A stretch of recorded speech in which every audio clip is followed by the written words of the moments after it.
estamos aqui hoje com mais um episódio do Talk Taças. Antes da gente falar sobre o nosso convidado incrível, né, Carol? Vou pedir para vocês nos seguirem no @TalkTaças no Instagram, no YouTube, no Spotify. E não esqueçam de ir lá, colocar o dedinho, dar muito like, deixarem suas mensagens, sugestões e também não esqueçam de se inscrever no canal do YouTube. Dá aquela força para nós que estamos aqui, sempre fazendo aquele programa maravilhoso para vocês. Eu sou Ju Haddad, sommelier pela ABS de São Paulo. Eu sou Carol Mello, influenciadora digital, especialista em vinhos, mas, novamente, ontem a gente já gravou e, novamente, a gente fica se achando A gente está muito importante. Não, e se achando pequena, né? Nossa, Fala especialista em vinhos com uma pessoa que exatamente. tem mais do que a minha idade trabalhando com vinhos, né? Produzindo vinhos, né? Não, e uma experiência. Mas hoje, além de tudo, além do nosso convidado ser muito especial, o programa é ainda mais especial porque a gente vai lançar esse carinha aqui, que é um vinhaço que está chegando agora.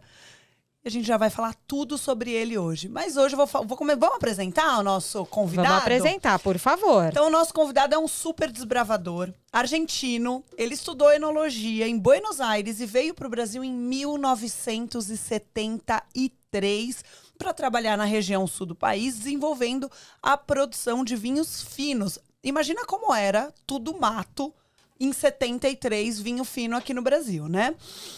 Hoje tem a sua própria vinícola boutique, produzindo verdadeiras joias. E nós hoje vamos provar 2 joias. E a vinícola leva o seu próprio nome. Não estamos falando de ninguém menos que Adolfo Lona! Aê! Que honra! Que recepção! Meu Deus, fico surpreso com toda essa... E honrado.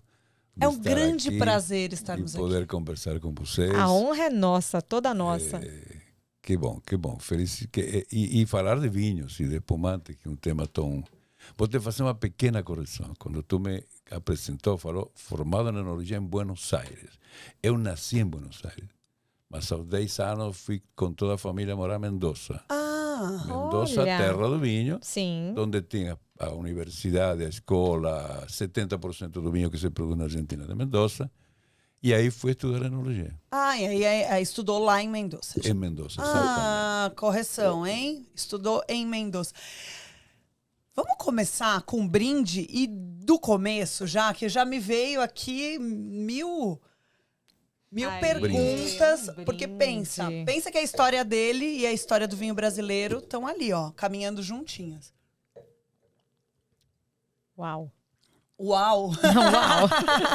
Uau. Uau! Quer começar falando do que a gente tá bebendo, Ju? Quero. A gente está tomando um tinto, como vocês podem ver, né? Nossa.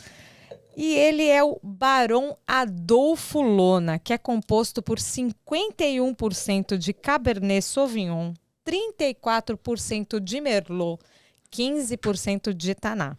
O Taná fica por quase um ano em barricas de carvalho francês de segundo uso. E as uvas todas são vinificadas, separadas e depois realiza-se a assemblagem, tá?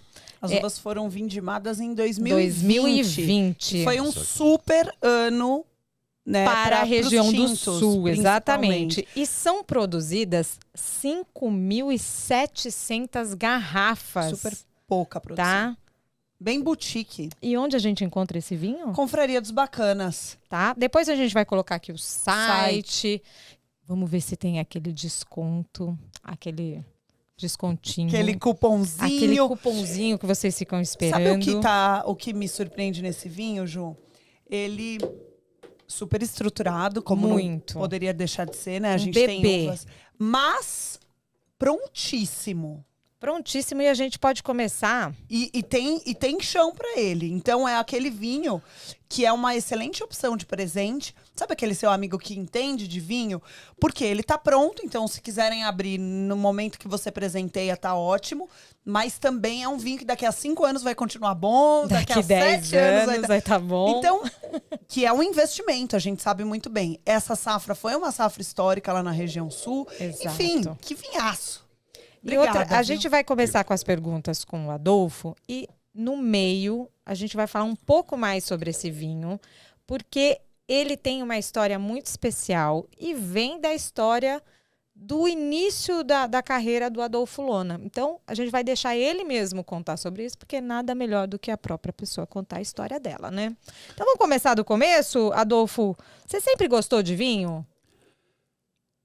Que argentino não gostaria de vinho? Não sei. Porque, deixa eu te explicar, o vinho faz parte da cultura enogastronômica, dos hábitos gastronômicos de todo argentino, que é descendente ou de italiano ou de espanhol, que foram as grandes migrações que chegaram lá no século XIX. E eu sempre faço a diferença de um consumidor brasileiro e um consumidor argentino. O italiano, o espanhol, o português. Nós nos incorporamos ao mundo do vinho quando nossos pais, na mesa, decidiram que nós poderíamos começar a consumir muito discretamente álcool. Por quê? Porque numa mesa argentina, para quem visita Buenos Aires, vê no restaurante, você vê uma cesta de pão, que é a primeira coisa que chega na mesa, e depois o vinho. E isso era a presença desse produto básico, que são pão e vinho, era familiar. Então, ninguém me perguntou se eu queria vinho, porque eu queria desde que tinha 3 anos, só que não me, Queria não fazer me igual o permitiam papai. tomar. Aí os pais te introduzem a essa cultura, por isso que você herda o hábito do vinho. Você não adquire como brasileiro. Brasileiro, a maior parte do brasileiro que não seja descendente de europeu e que tenha esse hábito na família, ele descobre vinho na idade adulta. Por isso que é tão curioso, por isso que ele gosta de tudo e por isso que às vezes ele acha que sabe tudo quando aprendeu algumas coisas assim.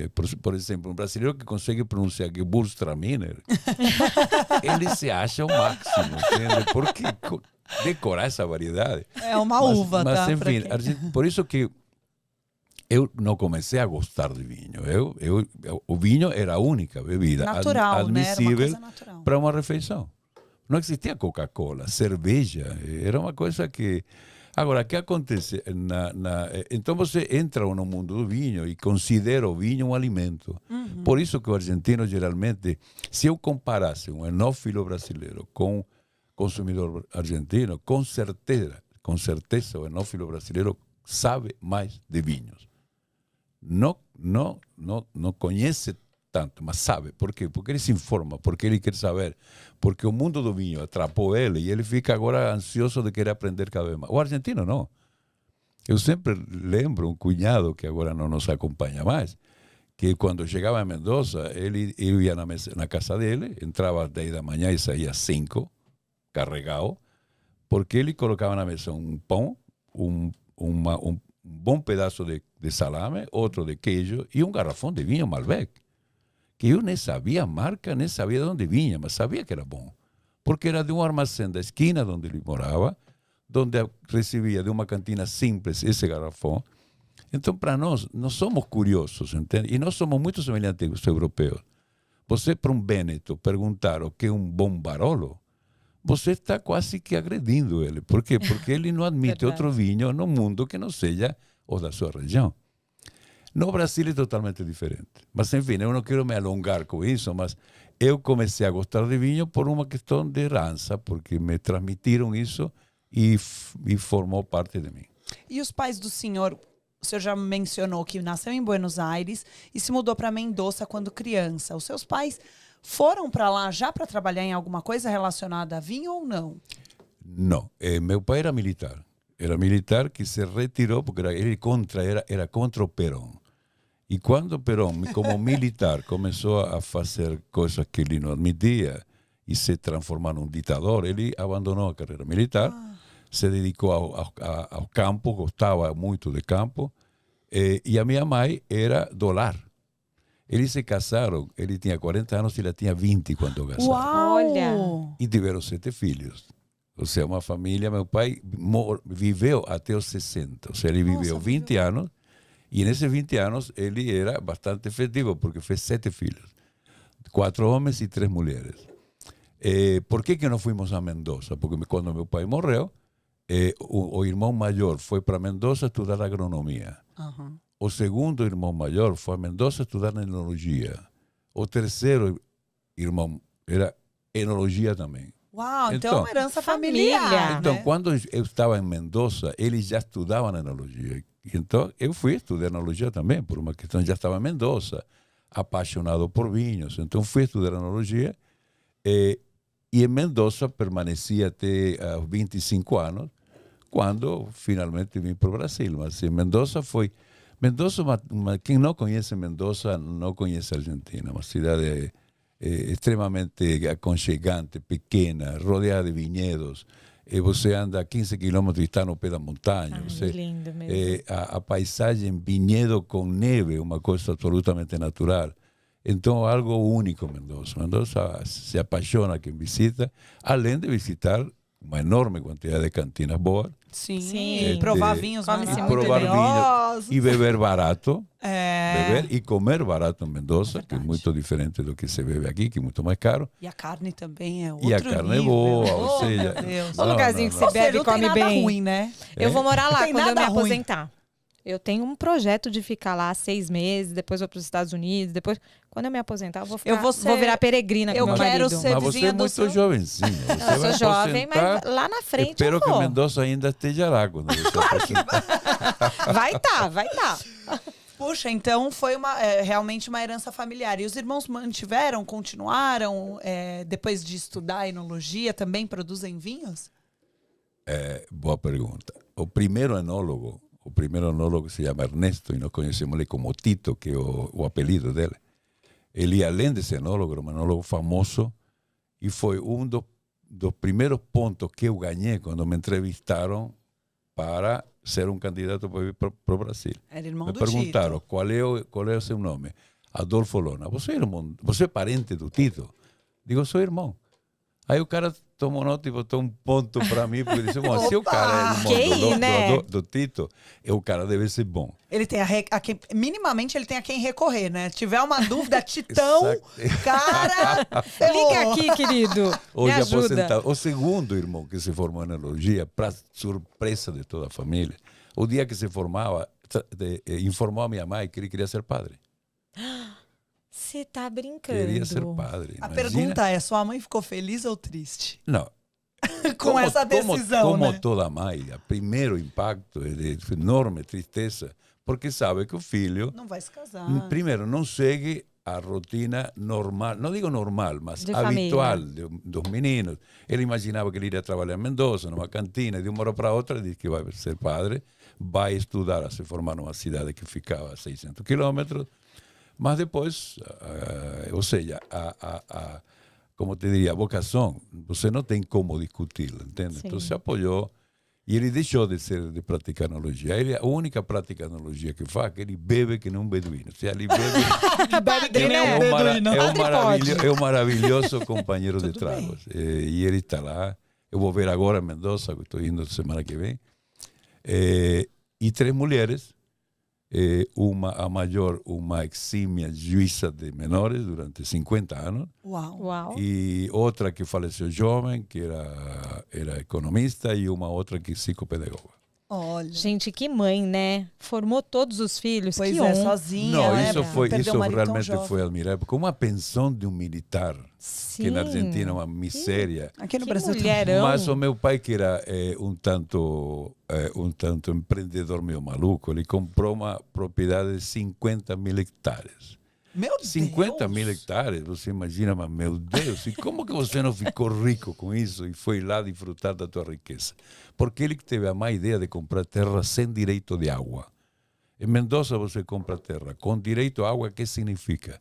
Você tem horas semanais durante as quais você pode se abastecer do rio da montanha. Porque chove muito pouco lá. Chove pouco. Do degelo, né? Aquilo que não tem água são desertos. Sim. Entende? Então ele tentou, mas essa terra que depois minha mãe foi vendendo ao longo dos anos, permitiu que todos nos formassem. Então, graças a essa... Claro, ele errou na, digamos, Mas foi com boa escolha do intenção. local. Exato. E me fala uma coisa, o mercado dos vinhos brasileiros é muito desafiador. Então, nós imaginamos que em 1973, quando você chegou, já era, então... Era ainda muito Era pior. mato, era muito pior. Qual que foi o seu maior desafio, Adolfo? Recuperar a respiração. Por quê? Porque quando eu cheguei, imagina, eu cheguei de Mendoza, uma cidade de 800 mil habitantes nessa época, uma cidade moderna, uma capital como seria Porto Alegre, nós fomos para o interior. E como a empresa, quando me contratou, uma das condições foi que eu me casasse. E por que ele queria que eu me casasse? Porque o técnico... Porque numa empresa internacional está claro que um profissional se forma depois de 5 anos. Antes não. E justamente o técnico mendocino que estava na Martini, ao 5º ano, decide voltar. Então o presidente estava traumatizado com isso. Ele queria trazer outro argentino, mas não queria que ele tivesse, digamos, depois vontade de querer voltar. Por isso que ele me exigiu quando eu falei, não, estou noivo. Não, você vai ter de ir casado. Porque imagina, guri novo em Brasil, e a noiva em Mendoza, ou eu ia ficar nervoso, ou íamos nos separar. Então ele me exigiu que eu me casasse. Então eu me casei e cheguei a Garibaldi, não a Garibaldi, porque se eu tivesse ido a Garibaldi, eu e a minha mulher talvez teríamos voltado. Porque Garibaldi, há 50 anos atrás, Tinha nada. se hoje era pequena, imagina naquela época. Nossa. Não, mas não é que não era nada, mas era uma cidade muito simples. Entende? Então, quem chega de uma capital e você tem restaurante, você tem cinema, você tem amigos, você chega numa cidade. Agora, nós fomos a Caxias. Caxias hoje é uma cidade quase de 700 mil habitantes, mas naquela época tinha um quarto disso. Então, habituar a minha esposa chorou durante os primeiros 4 meses. Mas não por querer voltar. Por quê? Porque eu saía às 8 da manhã, ia para Garibaldi, onde estávamos fazendo o projeto, e ela ficava sozinha. Então, ela sofreu muito, mas eu, brincando, falei, mas encontrar um desafio que era entender o que era a viticultura primeiro. Porque quando me contrataram, me disseram, você vai tomar conta de um projeto nosso que temos de uma empresa produtora de espumante. Esse é o nosso primeiro projeto. Nós temos a marca Chateau Duvalier, que era uma marca muito famosa, foi lançada em 66. Em 74 vendia 600 mil caixas de Dúcia, ou seja, são 1.200.000 caixas de hoje, só marca Chateau Duvalier. Mas ele queria, o presidente era um visionário, Francesco Retti, uma pessoa maravilhosa. Graças a ele eu permaneci os primeiros anos, porque eu tive alguns problemas de relacionamento com os diretores da época. Mas então, quando eles me falaram temos de fazer um espumante, a primeira coisa é você ir lá se familiarizar com qual é a matéria-prima, com o que nós vamos fazer. Acostumado a vinhedos na Argentina, sem doenças, sem chuvas, com condições climatológicas parelhas, a uva tem pouca diferença de um ano para outro. Você chega a uma região onde chove 1.200 milímetros, numa viticultura totalmente arcaica, com minifúndios, em 30 mil hectares, você tínhamos 15 mil produtores. Média, 2 hectares por produtor. Quando em Mendoza, ninguém tem 2 hectares. Quando tem um vinhedo, tem 10, 20 hectares. Por quê? Porque era uma região acidentada, onde a família trabalhava. Então não podia ter condições. O casal e um filho podia atender 2 hectares, mas não mais do que isso. E aí você começar a entender tudo bem. São pequenas propriedades, ou seja, nós vamos ter de lidar com muita gente para comprar a quantidade de uva que nós queremos. Segundo, que variedades há? Quais são as variedades? Eu vinha com Malbec, Chardonnay, Cabernet Sauvignon na cabeça. Quando eu chego, vejo que tem Riesling itálico, tinha Trebbiano, tinha Moscatel, todas as variedades de origem italiana. porque a colônia italiana, a colônia Vêneta, tudo bem, ok. E que tem de tinto? Bom, tinto tem um pouco de merlot, muito pouco, muitas barberas, e digo barberas, porque tinha dezenas de barberas que não eram barberas. E que mais? E, bom, em tinto, mais nada. Digo, bom, tudo bem. Então, tinto a gente pode verificar em branco. Vamos ver o que fazemos. Depois você começar a entender esse produtor que era extremamente mal remunerado, porque a vitivinicultura naquela época era comandada por duas grandes empresas que elas decidiam nos bastidores quanto iam pagar. Então, quando chega a primeira multinacional buscando uva, tudo se agita. As cantinas novas, as cantinas grandes, achando que nós íamos complicar o negócio deles. Achando e não sabendo que íamos complicar o negócio deles. Porque você não pode pretender qualidade e honestidade na produção e na entrega se você não remunera. Uhum. Por isso que eles produziam demais. Aí, ver um pouco a produtividade. E você não tem de se deixar enganar na produtividade por hectare. É quanto cada pé.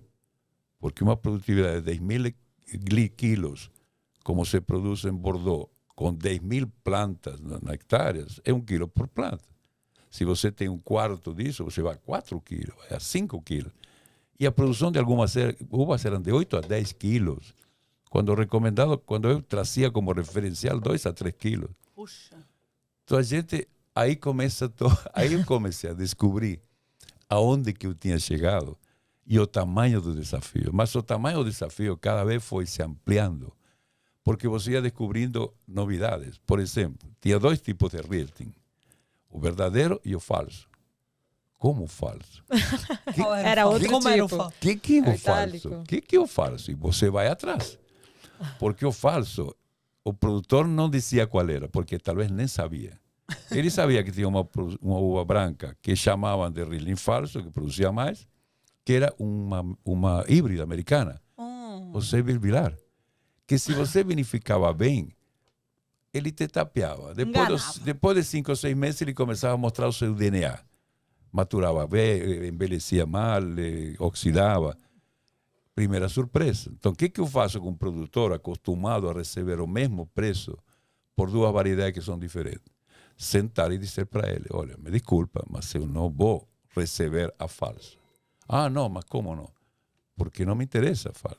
Mas eu exijo que você receba a falsa. O que eu faço com a falsa? Graças a Deus, Martini tinha necessidade de fazer vinho base vermute, que se faz com uvas comuns. Sim. Me traga a falsa. Só que eu não vou te pagar o preço da Riesling verdadeira. Ah, não, mas como não? Eu vou te pagar 3 vezes mais do que você recebia por Riesling. Desde que você produza menos, de que você me traga um mínimo de maturação, sem folhas, sem nenhuma mistura de uvas. E se você cumprir todos esses requisitos, eu te pago mais. E quais são os outros requisitos, ele dizia? Era a forma de transportar a uva. Porque eles não entendiam, e as cantinas não exigiam, de que uma coisa é você trazer uva em uma caixa de 18 quilos. Outra coisa é você trazer numa dorna, um biguncho, que é um grande balde de madeira de 1 metro de altura, parece uma pipa invertida, um grande balde, onde eles colocavam 100 quilos. E como eles traziam, naquela época, vocês vão, hoje o Vale dos Vinhedos é tudo asfalto, naquela época era estrada de chão, e às vezes muito estreitas, e tudo com subida e descida. Então eles, coitados. Amassadas, balançando, esquentando. Exatamente. Essa era a situação. E quando que nós descobrimos isso?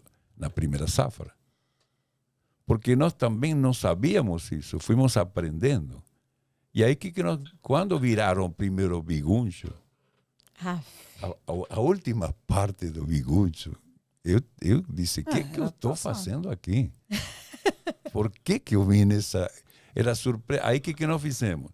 Exigimos uma quantidade máxima de uva por biguncho. Para evitar, porque ele queria poupar no frete. Sim. Então eles amassavam, chegava estragada. Sim. Quisemos introduzir as caixas. Não, mas não quero caixa, é muito complicado. Como que eu faço? Agora com 10 bigunchos eu resolvo o problema, agora vou ter quantas caixas? Ah, você vai precisar 100 caixas. Mas como que faço para carregar? Querido, pega a caixa, vai embaixo do parreiral, enche a caixa, que é mais fácil, você não tem que transportar com cesto de vime, e você vai e carrega no caminhão. Ah, mas eu te pago a mais se você trouxer em caixa. Porque a avó chegava boa, né? No segundo ano, proibimos biguncho. Aqui, biguncho não entra. O nome é biguncho mesmo? Biguncho em italiano, é dorna, biguncho. Eu achei tão bonitinho esse nome, nunca tinha ouvido.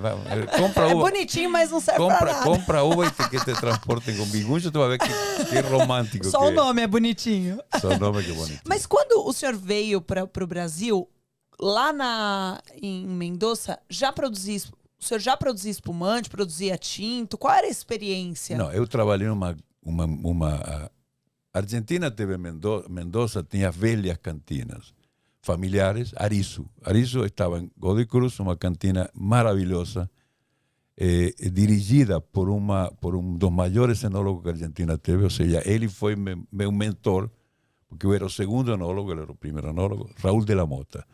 Raúl de la Mota foi um ícone na Argentina, que é o que eu aprendi com ele, a entender que o vinho é somente uva. É uva bem tratada, vasilhame adequado para guardar, para conservar, para envelhecer, para maturar, e mais nada. Naquela época, a nova enologia entra quando o novo mundo começa a produzir. E novo mundo, você sabe, novo mundo, em especial os americanos e os australianos também, que foram que introduziram os chips. Sim. Essa serragem de madeira, para quê? Para você ter o mesmo efeito a um custo de R$1, na diferença de ter a um custo de... Hoje custa $2.000 uma barrica de 225 litros. Então, isso não existia naquela época. E era um sacrilégio. As escolas de enologia, nós aprendimos isso com nossos professores. Não, nada de insumos estranhos, taninos, glicerina, oxigenação artificial, tudo isso não existia, entende? Não existia. Então você aprende a fazer vinhos com o mínimo de intervenção. Hoje se diz mínimo de intervenção, que não quer dizer nada. Para mim, mínimo de intervenção é sem nenhuma intervenção que faça com que o vinho seja diferente do que ele deve ser. Entende? Por isso que o uso da madeira, eu sou um pouco crítico da barrica, porque há umas 10, 15 anos atrás, entrou no mundo do vinho o charme da barrica. Ou seja, todo mundo fala em barrica. Ah, porque ele passou por barrica? Passou por barrica. Um vinho entrar à barrica, primeiro, tem que estar preparado para isso. E segundo, tem uma função. Ele vai entrar de um jeito e tem de sair do outro. A consequência do sabor de carvalho é uma consequência, não é o motivo pelo qual. Porque hoje todo mundo, ontem até lá nos Descorchados, uma pessoa me apresentou um chardonnay que tinha nítido sabor de carvalho. E eu digo, por que você botou? Ah, não, imagina, para ele ficar. Mas se você tivesse deixado a fruta se manifestar, o chardonnay estaria mais vivo neste vinho do que aquele toque de madeira exagerado. Mas, enfim, eu fui trabalhar, minha experiência qual era? Fazer vinhos tintos de uma região de Mendoza, vinhos brancos com uvas de outra região ao sul, que maturavam menos, e espumantes, no método tradicional. Já fazia os três. E já fazia os três. Entrou, claro, agora, 3 anos de experiência. Eu tinha pouca experiência, mas já tinha inculcado o jeito fácil, eu trazia isso no meu DNA, de fazer vinhos sem frescura. Entende? Então, quando no Brasil, na região da Serra, chegaram os australianos com a missão de comprar vinhos brasileiros para atender as tendas inglesas, e vieram na delantera e disseram, vocês poderiam fazer vinho para nós, por que não? Mas o nosso protocolo está aqui. Quando eu vi chips, digo, o que é isso? Não, sabe? Digo, não, aqui não entra, não, aqui não. Mas como? Até o pessoal da diretoria da delantera me perguntava, mas, dona, por que você não quer? Que precisamos vender. Porque o dia que entrar chips aqui, nós vamos ficar olhando para 500 barricas que nós compramos, dizendo, nós somos idiotas. Para que compramos 500 barricas se eu tenho o mesmo recurso? Eu poderia enganar igual.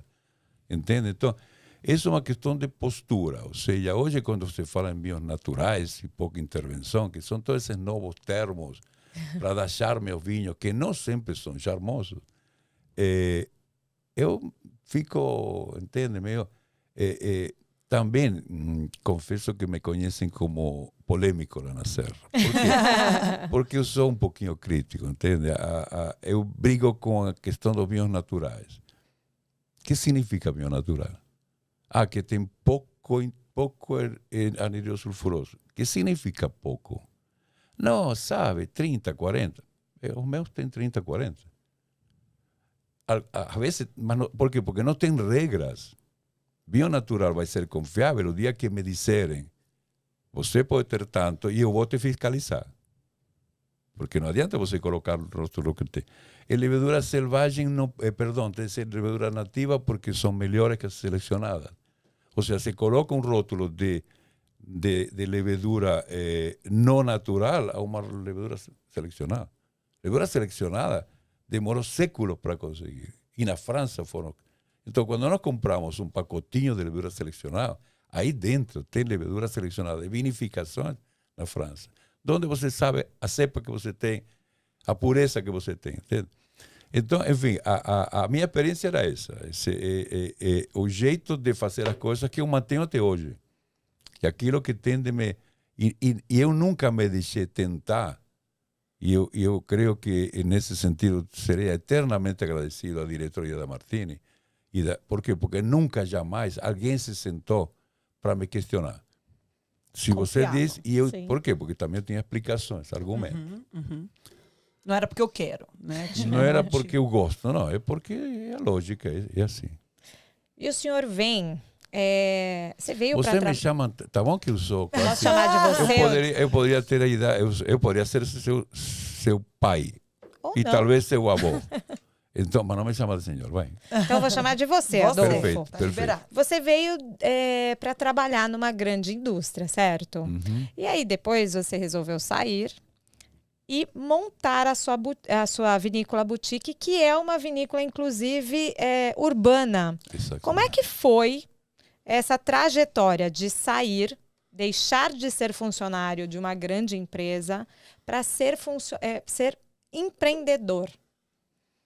Nada foi planejado.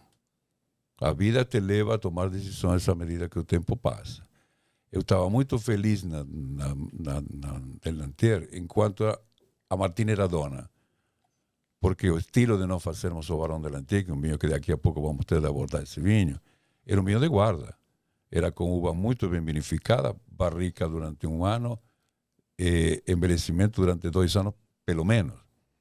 E que é uma indústria moderna, que retorna mais rápido o dinheiro, e vai dizer, por que 2 anos? Por que nós vamos esperar 2 anos? E por que a barrica, entende? Então, enquanto a Martini era dona, porque Martini tem todo a ver com vinho, porque o vermute é 70% vinho. Então, onde a Martini implanta uma empresa, uma produtora, tem de ser numa área onde tenha vinho. Então, quando eu falava com os técnicos da Martini sobre uva, sobre vinho, eles falávamos o mesmo idioma. Na década de 90, a Bacardi compra a Martini. Bacardi é produtora de rum.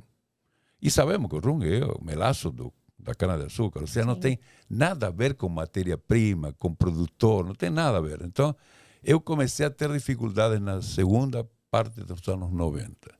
Dificuldade em que sentido? Não conseguia nos entender. Em especial na parte comercial. Eu lancei vinhos na Delantier que se chamavam Barão Delantier Série Regionais. Era um Cabernet Sauvignon de Ametista Planalto, que era o norte do estado do Rio Grande do Sul, um Cabernet Sauvignon de Garibaldi e um Cabernet Franc de Pinheiro Machado. O objetivo qual era? Entenda o que é a importância da terra diferente. Esse era o objetivo. Vendíamos as 3 garrafas juntas, com um livrinho explicando.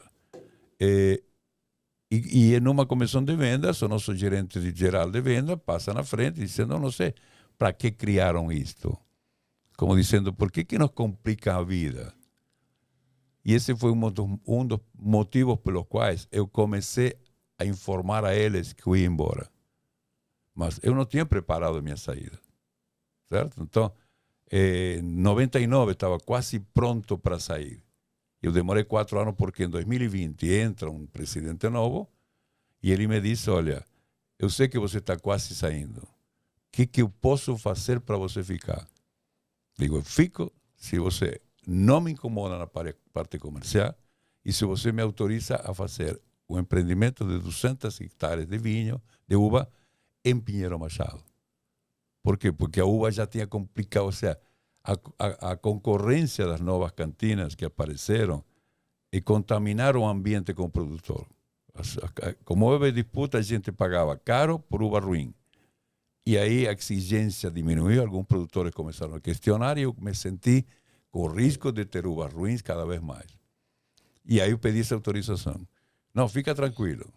Enquanto isso, ele me foi subindo de cargo, me colocou como diretor de operações, primeiro. Isso significou cuidar da fábrica de São Bernardo e Garibaldi, ou seja, me afasta da minha parte, da parte que a mim me servia. Salário, aí vou para a diretoria a diretoria executiva. Então, me colocam mais, éramos um trio, para resolver coisas que eu não conseguia resolver. Aí cada vez mais me convenci que empresa multinacional, que não tem a ver com o produto. Por quê? Porque o principal que o Bacardi queria vender era Bacardi e Martini. O vinho era um acessório. Eu comecei a me convencer que precisava sair. Comuniquei eles em 2003, porque eles tentaram, eles não queriam que eu fosse embora, porque se eu fosse, provavelmente, a unidade de produção de vinho do Sul iria deixar de ser o que era, entende? Ele tinha convencimento disso. E eu saí em 2004, em março. E em 2004, criou a empresa Vinhos e Espumantes Adolfo Lona. Com um primeiro inconveniente. Eu não tinha vinhedo. Só esse detalhe. Porque eu não me preparei. Eu fui muito ingênuo. Porque eu tinha uma propriedade de 5 hectares que eu terminei vendendo porque me incomodava, quando eu devia ter feito aí um vinhedo. Porque ficava entre Garibaldi e Barbosa, na entrada do Vale dos Vinhedos. Uau. Então, isso para que vocês entendam quanto eu fui ingênuo, quanto eu continuei comprometido com essa companhia e não pensei no meu projeto. Então, quando eu saí, tinha feito um acordo com eles. Eu faço com vinho de vocês, que eu já, até vinho que eu tinha feito, um Brut Rosé, que era aquele que eu queria lançar, e um vinho tinto, Merlot. Merlot e Cabernet Sauvignon. Lanço, tranquilo, mas eu preciso agora pensar na segunda fase, que eu tenho de elaborar meus vinhos. Porque eu já com eles, agora aceito que me deem vinho, mas uma hora eu não quero saber mais nada. Aí, 240 e poucos produtores que a Martini tinha, eu selecionei 18, que eu já conhecia, com os quais já temos relacionamento, e são eles que me fornecem Pinot, Chardonnay e o Merlot, com o qual eu faço vinhos até agora. Até hoje? Uau! Até hoje. Que legal. Até hoje. Confiança, né? Não, tem gente que questiona, mas você não produz. Mas se tem gente boa que produz como eu quero e com o qual podemos fazer um acordo, eu me dedico a outras coisas. Eu me dedico a fazer os vinhos. Uhum. E isso tem sido a minha saída. E como você enxerga o mercado de vinhos, né? Então, tinha muita dificuldade aí na parte de produção. Mas e o consumidor? Como era o consumidor em 73, quando chegou? Em 2004, quando a Adolfo Lona surgiu? E hoje, em 2023, quando a gente está lançando aí novos produtos, a gente vai provar um espumante aí super inovador também, que a gente vai falar, mas que ainda traz método tradicional, que ainda está apegado ao que funciona desde sempre. Então, como você vê o mercado brasileiro nesse decorrer desses anos? O consumidor de vinhos, quem entra no mundo do vinho, ele é um consumidor progressivo. É um dos poucos que é progressivo. Você pode tomar destilados, cachaça durante toda a sua vida, mas você está pouco preocupado, a não ser que você seja um dedicado a whisky, por exemplo. Ou você toma toda a vida uma marca que você tem confiança, mas você está pouco preocupado com o resto. O consumidor de vinhos é progressivo. Até porque é progressivo? Porque é fácil ser progressivo. Você tomar whisky com 40 graus de álcool, o teu paladar não está preparado para as diferenças. Quando você prova vinho, que primeiro tem uma graduação alcoólica extremamente equilibrada, 10, 12, 13, 14 graus de álcool, ou seja, moderado em alcoolicidade. E ele tem toda essa gama de aromas, de cores e sabores que ele te transmite e você entende, você capta. Talvez não entenda, depois vai entendendo. Mas nós, aqui nós três, eu sou um enólogo de experiência, vocês são sommelier. Temos a mesma capacidade de sentir. Você sente odores, cores, igual que eu. Só que a minha experiência faz que os odores que eu sinto de um vinho, talvez eu seja mais profundo entendê-lo do que vocês. Ontem o Laura chegou com um copo de vinho lá no stand. Me disse, prova e me diz o que é. Provei e digo, eu acho que não vou me enganar. Mas se me enganar, pouco me interessa. É chileno? É. E é Cabernet Sauvignon? É. Mas por quê? Porque tem esse cheiro do Cabernet Sauvignon, de pimentão verde chileno, que você não tem outro jeito. Então, isso é, por isso eu digo, importante você ter litragem. Se puder ter quilometragem, vai te ajudar. O que significa ter quilometragem? Ter bebido no próprio local vinhos de outras regiões. Porque é diferente você experimentar um Barolo aqui do que experimentar um Barolo lá. Entende? Então, se você tem quilometragem, que não é simples, porque não é acessível a todo mundo, mas você deve ter litragem. O que aconteceu com o consumidor brasileiro?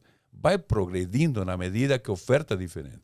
Naquelas épocas, vocês não tinham nascido, mas os vinhos eram, primeiro, não varietais. Tudo Tinto, diferente. branco e rosé. Ah. Tinto, branco e rosé. Rosé com açúcar, 15 gramas. Mas lembra que naquela época o brasileiro consumia muito menos que agora. Outra, éramos muito menos brasileiros. Vocês lembram 90 milhões de nação? De que estamos falando? De 40 anos atrás, 90 milhões. Hoje somos 220.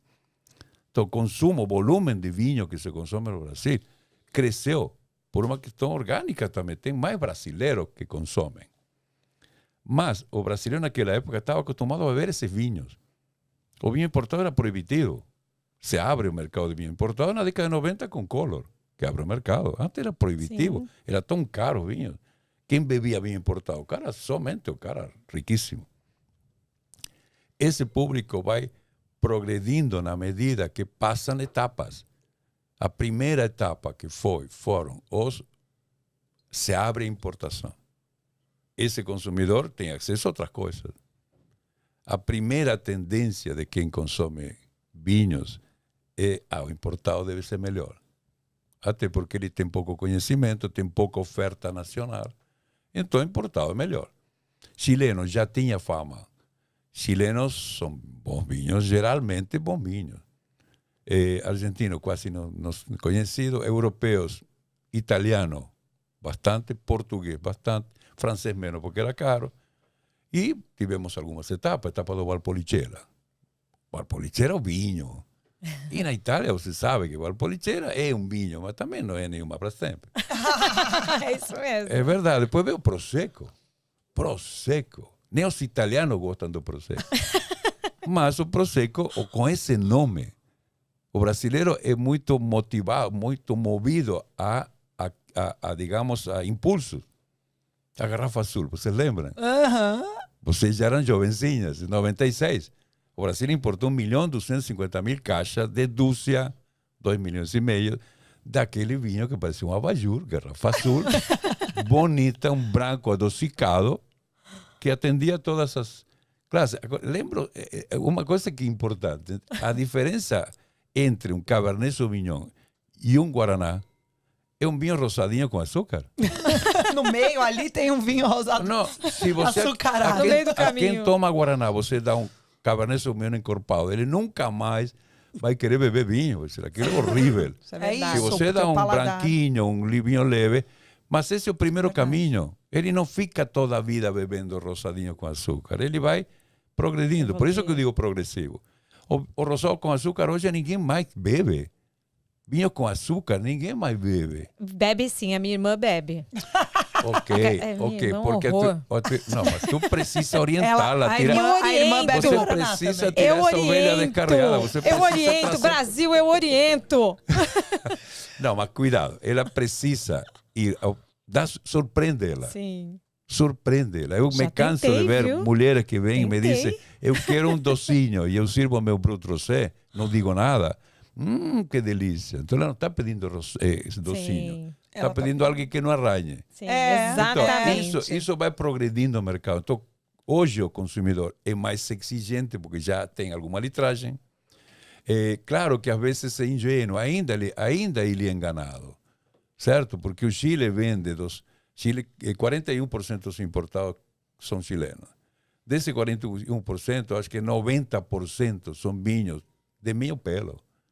Eu vou num supermercado em Porto Alegre e eu fico indignado de ver prateleiras enormes de marcas sem pai nem mãe, Carmener, Reservado, todo mundo fica admirado. Reservado deve ser a reserva especial do enólogo. Não posso deixar de beber. Isso é que ele não sabe que Reservado é um nome fantasia para atrair incautos.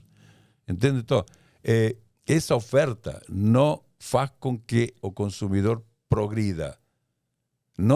Você tem uma grande missão. Todo sommelier tem uma grande missão. Cada comerciante, produtor tem essa grande missão de ir levando o consumidor, e tu tens a tua irmã próxima como desafio, levá-las a descobrir o verdadeiro vinho. Vinho que tem sabores de uva, tem sabores, quando tem um sabor diferente, tem alguma razão.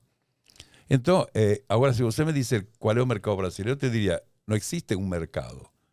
Existem 10 mercados. A pessoa muito rica que odeia vinho nacional. Você fala, vamos beber um nacional, ele escapa, porque ele acha que vai se envenenar. Preconceito puro. Tem aquele outro que se acha o bambam. E ele já sabe, para ele dar uma de entendido, ele tem que pegar a listinha do Jorge Luc e dizer, ó, esse vinho são bons. A listinha do Jorge Luc. Aí, Jorge Luc. Não, mas são como, te dou como exemplo de pessoa que Jorge Luc está me dando a luz sobre alguns vinhos. Eu quero prová-los e quero ver. Entende? Então, e você apreciar vinhos não tem cânone. Apreciar não tem cânone, não tem regra. O que significa apreciar? Gostar de algo. Agora, teu gosto é diferente do dela e do meu. E será que isso é um defeito? Por quê?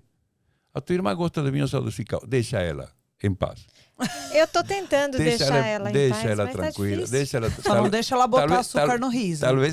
Talvez tu esteja demais em cima dela e ela está para te contrariar. Então deixa ela em paz. Somente que é irmã, né? Então, esse de como o gosto não se discute, em definitiva o gosto é um gosto pessoal, a gente tem de entender de que a população brasileira em geral que bebe vinho tem uma faixa de gosto que é unânime. Não gosta de muito doce, não gosta de muito ácido, não gosta de muito tanino, não gosta muito disso, de madeira já descobriu que não é por ali. Então, dentro disso, você tem faixas de consumidores.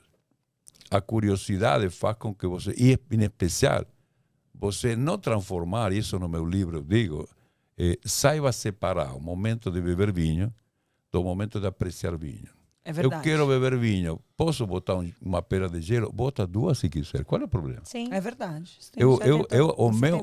A minha bebida diária é meu chardonnay como refresco. Quando vou para a cozinha, eu pego um caneco de cerveja. Olha aí, Brasil. Caneco de cerveja, metade vinho branco, metade água mineral com gás. Isso fica um refresco delicioso. Cuidado, nada mais do que água. Porque eu não quero alterar o sabor. Eu quero torná-lo mais leve, que não perca o sabor do vinho. Eu faço meio a meio. Você pode colocar mais tinto, mais vinho, mais água. Esse é um jeito que a gente também precisa derrubar esse tabu. Porque se você começa no mundo do vinho, você precisa de uma taça, uma temperatura, um termômetro, uma luz, uma música. No fim, você vai tomar uma cerveja. É exatamente o que a gente fala. Termina tomando uma cerveja para não se complicar, fácil. Porque sempre falta alguma coisa. Não, e as pessoas às vezes não têm condições financeiras de ter uma taça. Né? Então, puxa, mas eu não tenho taça. Ok, bebe no copo que você tem em casa. Exato. Tá tudo bem. Em alguma hora, compra um copo de vidro que tenha um bom tamanho. Se tiver uma haste legal, a gente vê taças de vidro. Mas isso também não exige um grande investimento. É um mínimo investimento se você quer. Isso, mas assim, se a pessoa não sabe ainda se se gosta, se quer provar, quer entender, quer tomar diferentes. E não quer investir naquilo porque realmente a gente tá falando de uma população aí do Brasil sofrida. Não vai ser isso que vai te impedir de ter uma boa experiência. A gente vive falando isso. A gente bate aqui, muito nessa tecla e aqui. justamente por isso, né? Começa a inventar muita coisa. É a taça, é a roupa, é a música, é o clima, é o... Você afasta. Aí você fala, cara, vou abrir minha afasta. latinha. Claro, você afasta. Fácil, barato, Agora, mais quando barato. você quer apreciar, quando você ganhou um vinho, arriscou a comprar um vinho um pouco mais caro, então tudo bem. Aí Sim. investe numa taça, sua leia experiência qual vai é, ser melhor. qual é a temperatura, porque... Entende? Agora, como às vezes se fala, não, porque o decanter, porque o que... Mas para aí, decanter por quê? Se você tem um copo grande, Gira oxigena. a taça. Não todos os vinhos O precisam ser revividos. Entende? Então, quanto a gente menos complicar, melhor. O mercado é complicador também. O mercado, eu me queixo Vende, também né? com a indústria nacional, porque as vinícolas falam só sobre os ícones. Mas a gente tem de pensar que as pessoas que gostam de beber um copo de vinho por dia não podem comprar vinho de R$150. Sim, Aí o Baking Box é uma embalagem maravilhosa para quem gosta de um copinho. sim. Ah, não, mas Baking Box é ruim. Mas o que fazem algumas vinícolas? Botam os piores vinhos. Igual que a lata. Eu me entusiasmei muito com a lata. A lata é Mas é cara e às vezes tem vinho. Extremamente cara Vinho para sem proposta. E também às vezes colocam vinho como para quem vai beber latinha. Eles imaginam que quem vai beber latinha é um ignorante, ignorante, que não sabe quando tem um vinho ruim.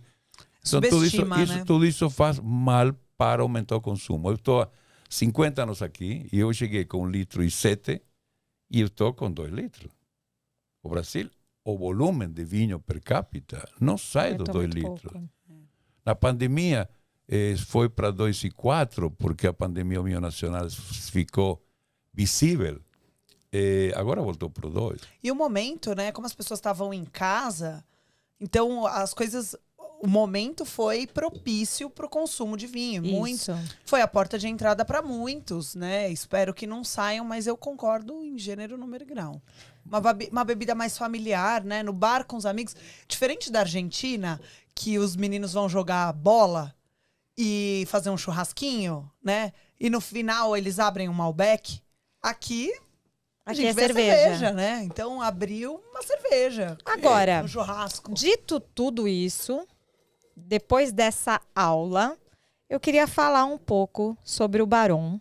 Então, ele é um vinho que já tem uma história com Adolfo Lona. E esta nova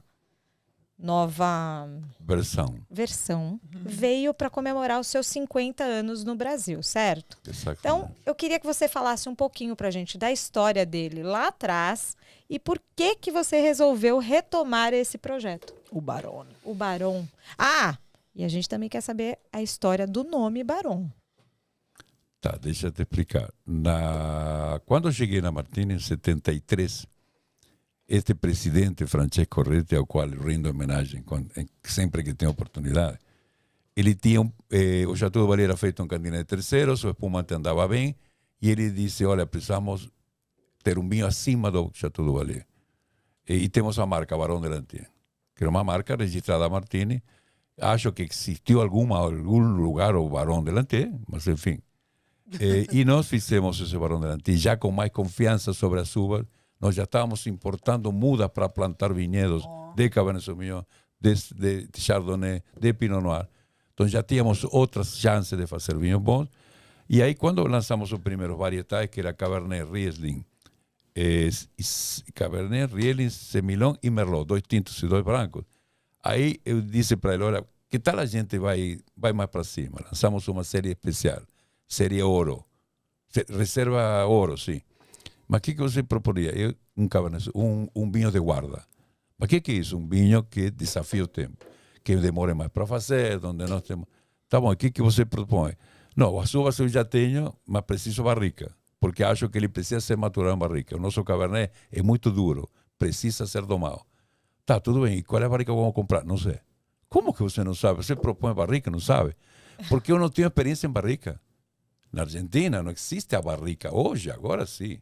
Depois chegou a fama das barricas, todo mundo tem um par de barricas em cantina. Naquela época não tinha. Eu tinha experiência em Carvalho, em tonel, em 1.000 litros, 2.000 litros, não em barrica. E que podemos fazer? Eu tenho de ir para a Europa para conhecer quais são os diferentes tipos de madeira. Então fui para Rioja, me disseram, não tem nada melhor que o carvalho americano, porque é o que eles usam. É o que eles usam. Aí eu fui para Barolo, Itália, porque o enólogo da Barolo, imagine o Barolo, Pio César eu fui. Pio César era um bruto.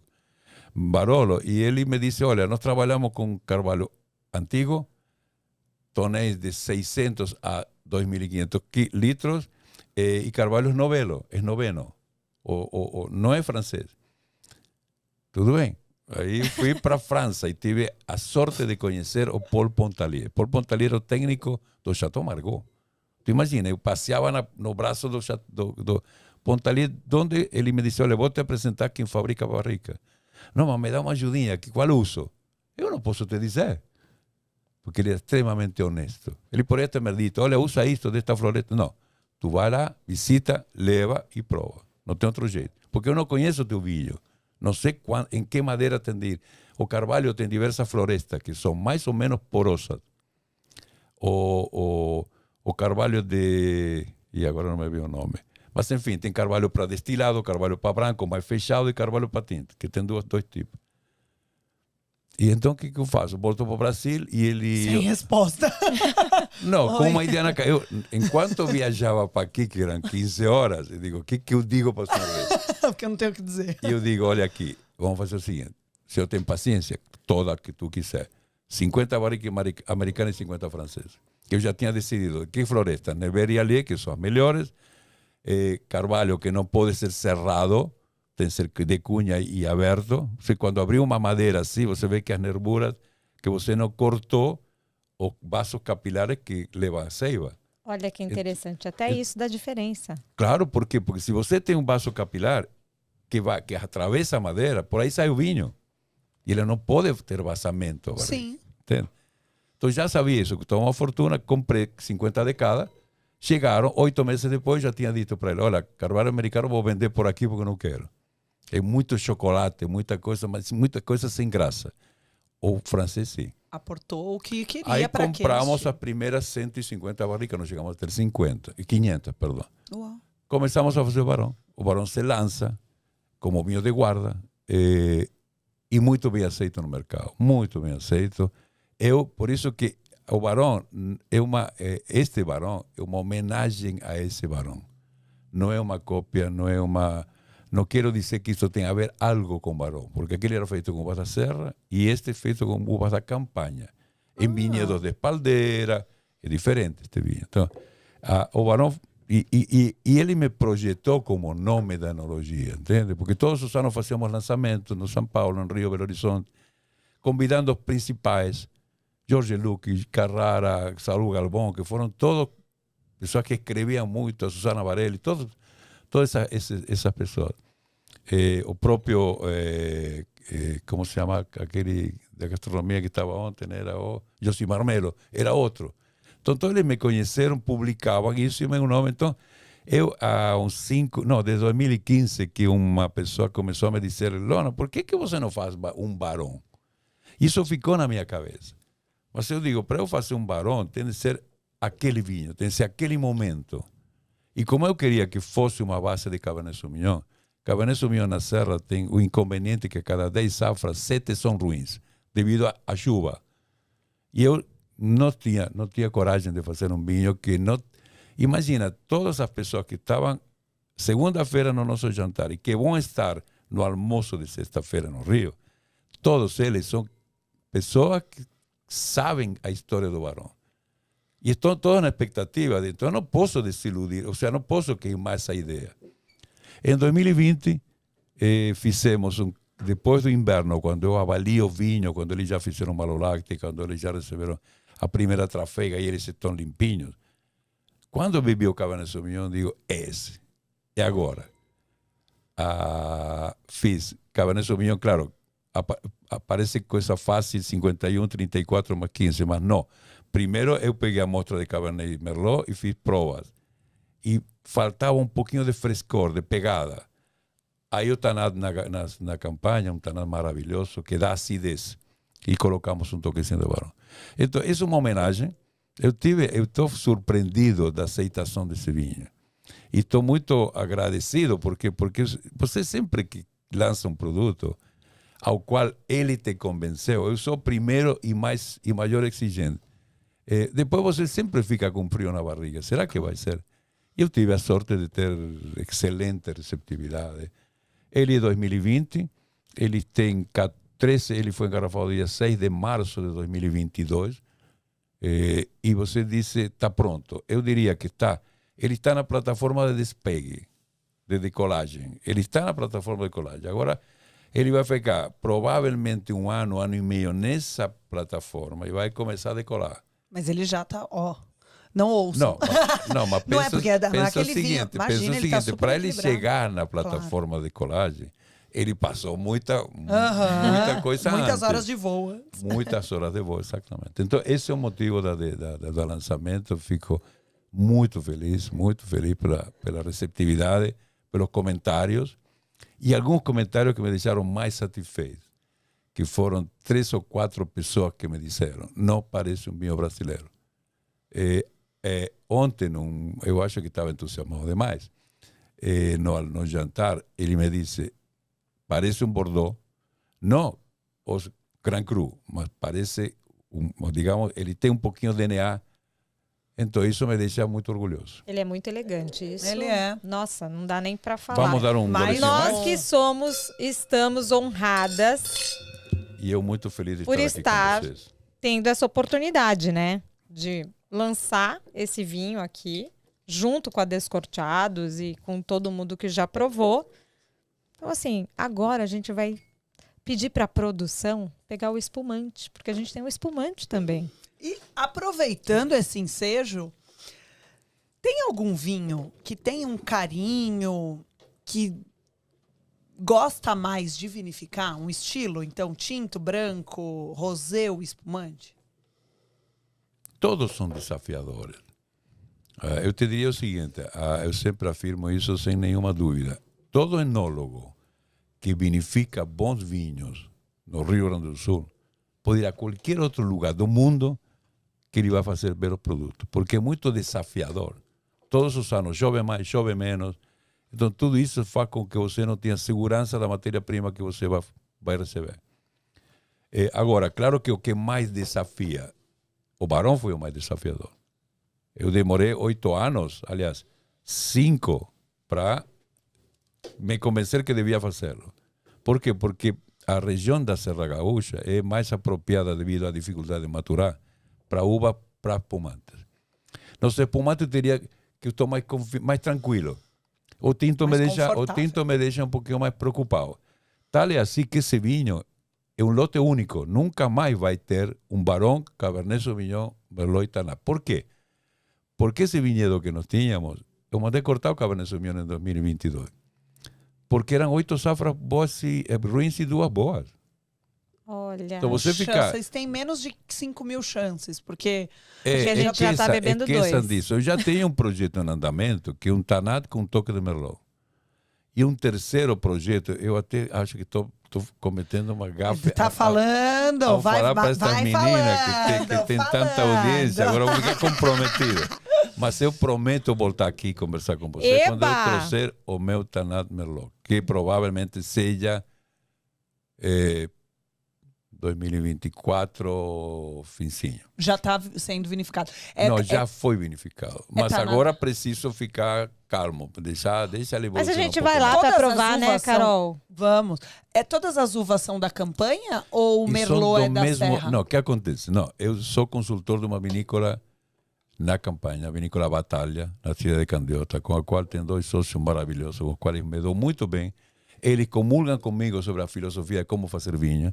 E eu tinha dito com eles, olha, eu vinifico o melhor possível. O dia que eu tiver um vinho ali que eu gostar de, para mim, vocês me dão? Claro que sim. E aí foi o vinho 20. Eu tinha já um início do Tanat. E vou lhes revelar outro projeto, tá? Que fique claro que projeto. Projeto de um Malbec de Mendoza. Porque Olha. uma das coisas que a gente me pergunta muito e me cobra, vou por deixar- que você não tem Tô só adiantando. um Malbec argentino? E eu consegui, quando vou para Mendoza e visito alguns, eu não achava o Malbec que eu queria. Assim como o Cabernet Sauvignon 2020. Eu disse, esse. Eu estive agora em dezembro e numa vinícola familiar que tem uvas de 1.300 metros, que em clima de temperatura mais baixa, então a uva demora mais para maturar. Que quando eu provei, disse, este é o Malbec. É esse o Malbec. Esse é o Malbec. Não tem Tá madeira, certo. não tem nada.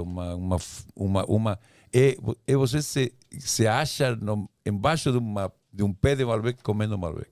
De tão gostoso de tão que ele é. fresco. Vamos Não é lá? aquele chá de Opa, nada. vamos pro espumante. Enquanto ele abre, Carol, você não Quer quer falar um pouquinho sobre Bora o vinho? lá. Esse Mas eu espumante... posso, eu vou abrir e vou comentar. Por Pode. que eu abro desse Claro. jeito? Não, mas tu que não, vamos Não, falando sobre o Vamos produto. começar abrindo, aí eu falo do produto. Tá, então, Não. eu sei que vocês sabem tudo Não, sobre isto. tô Calma. longe. Mas provavelmente quem está nos vendo, talvez. Eu vou fazer isto para explicar um pouco. Claro, quando você faz isto num espumante, você deixa ele com cara de cidra. Porque tirou a cápsula que faz parte da vestimenta. Mas eu fiz isto por quê? Porque para mostrar para quem não está vendo e ouvindo que essa câmara vazia que tem entre o nível do líquido e a rolha é uma câmara vazia que existe em todo líquido engarrafado. Por quê? Porque o líquido dilata e contrai. Quando está frio, ocupa menor espaço. Quando está quente, ocupa maior espaço. Se o líquido encostasse na rolha e aquecesse, a rolha estourava ou estourava a garrafa. Então isso aqui serve como uma mola. Você tem ideia de qual é a pressão de um espumante? 4, 6 atmosferas de pressão, uma coisa assim? Isso é uma pergunta ou uma afirmação? É os dois. Na verdade é uma pergunta, porque eu não vou cair nessa...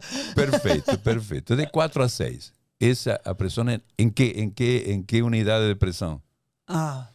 Daí eu já não lembro. Atmosfera. Atmosferas, Sim. De 4 a 6 atmosferas. A média é 5 atmosferas. Você sabe o que significa atmosfera, não é? Sim. Atmosfera, para que o leigo saiba, entenda, é uma atmosfera 14 libras. Libra, todo mundo sabe. Sim. Aquela pressão do pneu. 5 atmosferas de média que tem o espumante do mundo dá 70 libras. É o dobro da pressão de um pneu. Então, toma cuidado. Não comprar capacete, luva e um avental de aço para abrir a garrafa, mas toma cuidado. Ou seja, não brincar com uma rolha. A rolha é um projétil duro que vai em direção ao olho de alguém com 70 libras atrás. Tá bem? Então, essa atmosfera, o que acontece? O gás carbônico tem um comportamento natural, ele é efêmero. O que significa? Ele está dentro, mas pode fugir, se você não tomar cuidado. Ele não gosta da temperatura, do choque de temperatura, porque choque de temperatura ele se desprende demais e não fica no líquido. Enquanto tiver uma pressão igual ao gás que está dissolvido, ele não se mexe, parece água agora, vê? Ele não se manifesta, não tem desprendimento de gás. Então, quando aqui tem 5 libras, 5 atmosferas, e aqui também, e eu estouro a rolha, essa depressurização tão violenta faz com que ele reaja, formando espuma, e às vezes sai por cima da garrafa. Isso é gás que você perde de tela na garrafa. Eu demoro 3 anos e meio para fazer um espumante para que você não me assassine ele abrindo mal ou servindo mal. Então, o jeito de abrir, desconfie sempre da rolha. Sempre desconfie. Ou seja, sempre o dedinho em cima. Por quê? Sempre. Porque ela pode estar fácil de sair ou difícil de sair. A gaiola, que é o aramecinho, eu não tiro. Eu não tiro. Retiro junto. Então, eu tenho de desparafusar, puxar para fora para que a gaiola não quebre, porque se a gaiola quebra, aí a faca com ponta para quebrar, aí você fura o dedo, começa a sair sangue, e a abertura do espumante se transforma numa tragédia humana. Então, você puxa para fora a gaiola, ela não quebra, você coloca a gaiola para baixo, abraça a rolha, porque a rolha tem que estar firme para a garrafa girar e a rolha sair. A rolha já está saindo. Então, ela vai querer estourar. Então, você tem que segurar muito forte para ela não explodir. Porque se você abre direito, ele vai se comportar muito bem. Porque você depressurizou bem devagarinho.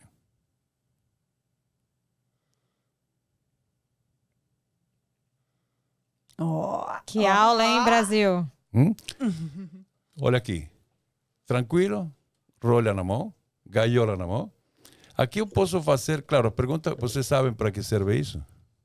O fundo o picado. Fundinho da pressão, da dentro, pressão. dentro da garrafa. Quando a né? garrafa era feita no sopro, não industrialmente, essa parte aqui estourava. Então eles fizeram fundo chupado, que nós chamamos, e mais vidro. Hoje não tem mais nenhum sentido. Eu vou colocar aqui a garrafa. Mas mantiveram assim. Faz parte do charme. Eu vou colocar aqui as taças. Eu poderia fazer, aliás, eu vou inutilizar a minha. Eu poderia fazer isto, que é o que faz todo mundo. Isso tão bonito de espuma branca é gás que se perdeu. Sim. Porque o primeiro despencou, ele emulsionou, agitou, perdeu gás. Choque de temperatura, perdeu gás. Então, certo é inclinar a taça, você colocar um pouquinho de espumante no fundo da taça para que ela esfrie, que é onde se gera a borbulha. Depois que ele esfriou, você serve, completa, sempre com taça inclinada para ela não emulsionar. E você vai ver a diferença entre uma taça bem servida e uma taça mal servida. Olha para lá o volume de gás que essa tem e o volume. Essa aqui que parece Quer tem. tirar choque. uma foto para depois a gente colocar, uma parece, porque não dá para ver no vídeo, provavelmente. Uma parece choca e a outra vê o volume de gás. Então, eu esfriei direito, abri direito e servi errado. O que eu recomendo para meus alunos é quando vai num restaurante e você vê que o garçom vem com intenções, com más intenções, você pega a taça, inclina e oferece assim para o garçom. Ele vai levar um susto. Diz, o que ele está me dizendo? O que você está dizendo, serve devagar. Não me emulsiona, porque senão ele coloca do jeito que nós tínhamos colocado e aí você perde gás. Senhoras. Muito Opa! bem. Gente, Vamos fazer um brinde? Não, olha a cor desse espumante. Lindo. Não, eu já tava vendo a hora que ele começou. Eu só pensei, falei, uau, que cor. Meu Deus. Essa cor é própria é um vinho é um vinho base de 2 anos e depois de 2 anos ele faz a tomada de espuma e a maturação durante 2 anos e meio mais, por isso que se chama 30 meses.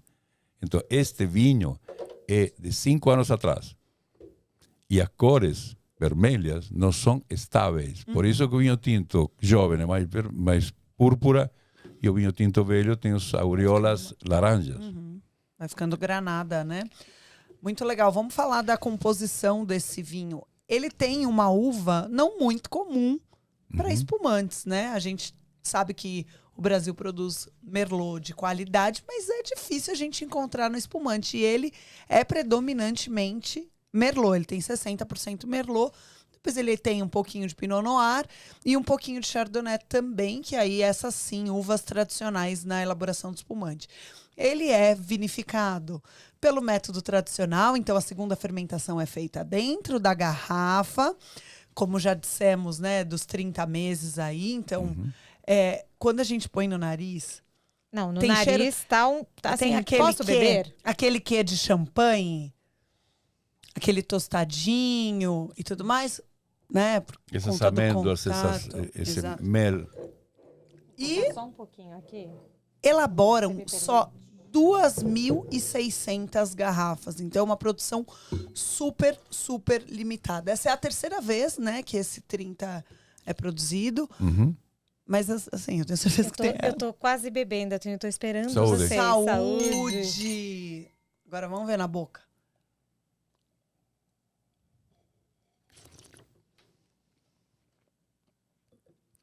Ai, é meu estilo de espumante. Gente do céu. É gostoso. Pena que não dá pra vocês A gente provarem tem o agora. valor dele, porque eu fiquei bem surpresa.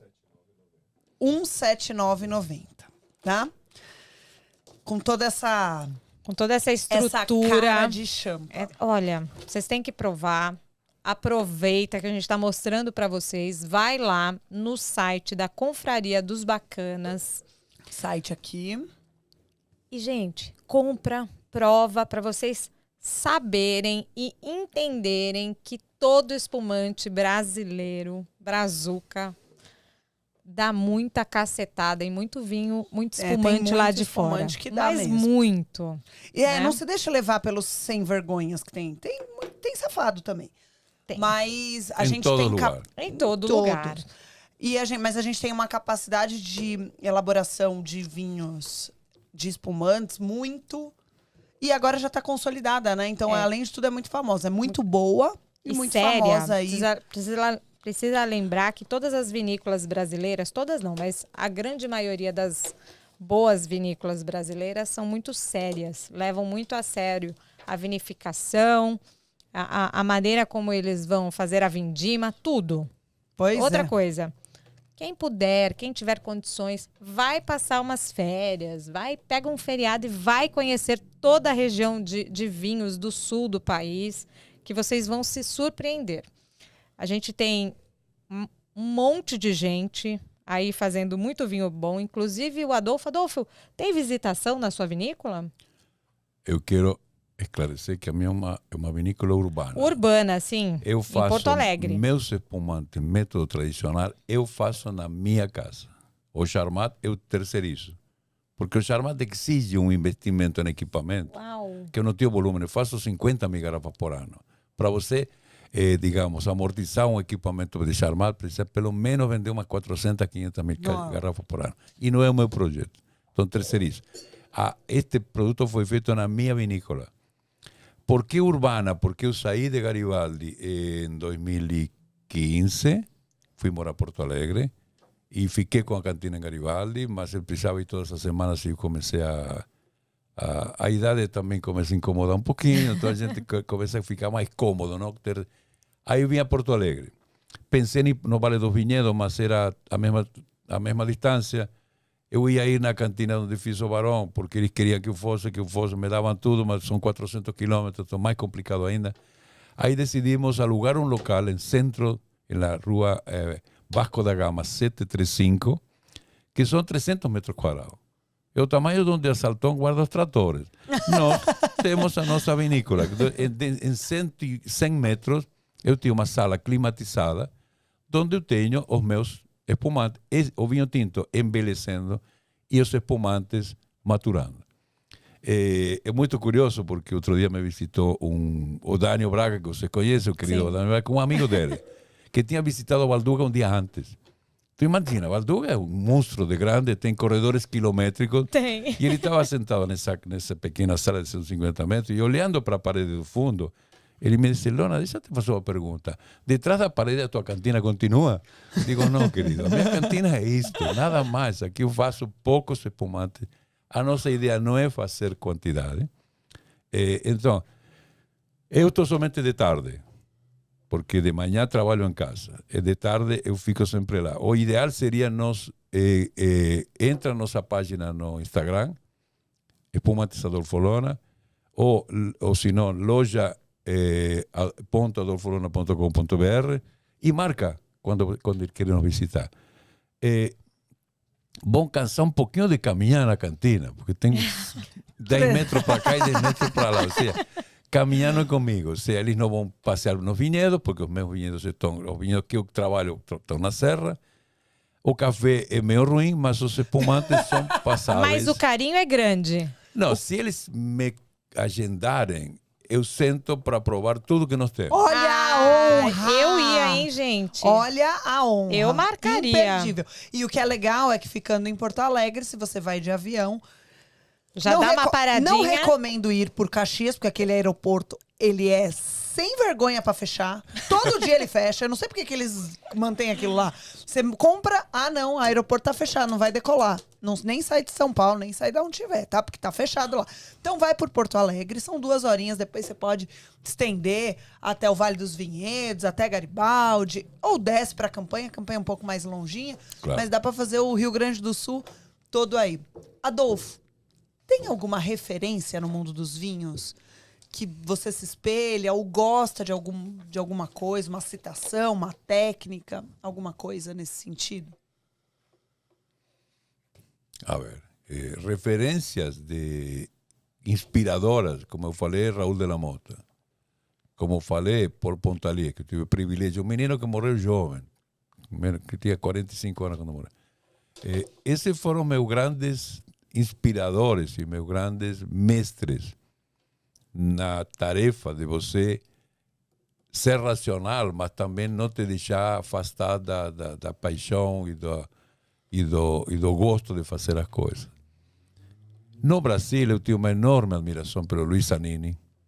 O Luiz Zanini, que é um menino fantástico. Era dos ventos. Era dos ventos, é um homem corajoso, porque eu vou lhe confessar uma coisa. Quando lançou o Laranja, era dos ventos. Peverella.